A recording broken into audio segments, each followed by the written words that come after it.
Check the victim. When we encounter an emergency where a victim is clearly in need of assistance, it can seem overwhelming, and we may wonder what to do first. Use this simple process to check the victim and begin taking action immediately. Checking the victim's condition is essential, and it is the first part of reacting in an emergency first aid situation. First, ensure the scene is safe. Second, check the victim for responsiveness and normal breathing.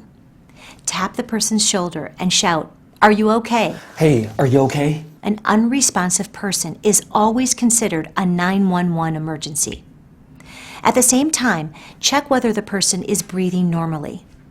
Occasional gasps are not normal breathing. If the victim is not responsive, call for help.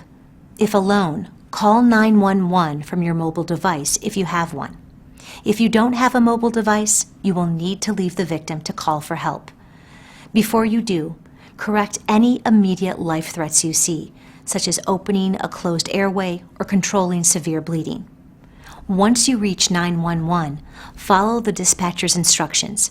If others are around, tell someone to call 911 and get an AED. Keep the phone by the victim. Get an automated external defibrillator if there's one nearby. Check for normal breathing. If no breathing, begin CPR and use the AED as soon as available. If the victim is responsive, talk to them or ask bystanders to find out more about what happened and the victim's condition. With a clear-cut injury, provide needed first aid before collecting the victim's history. The history can be important because it may identify the victim's condition needing first aid, and because if the victim later becomes unresponsive, the first aider may be the only person able to obtain this information. Collect the victim's history. The sample history format can help you remember the kinds of questions to ask. S equals signs and symptoms. A equals allergies. M equals medications. P equals previous problems. L equals last food or drink. E equals events. Continue to check the victim and provide other care as needed.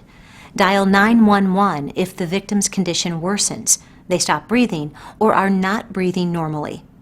If they are not breathing, get an automated external defibrillator if there's one nearby. Now it's your turn to practice.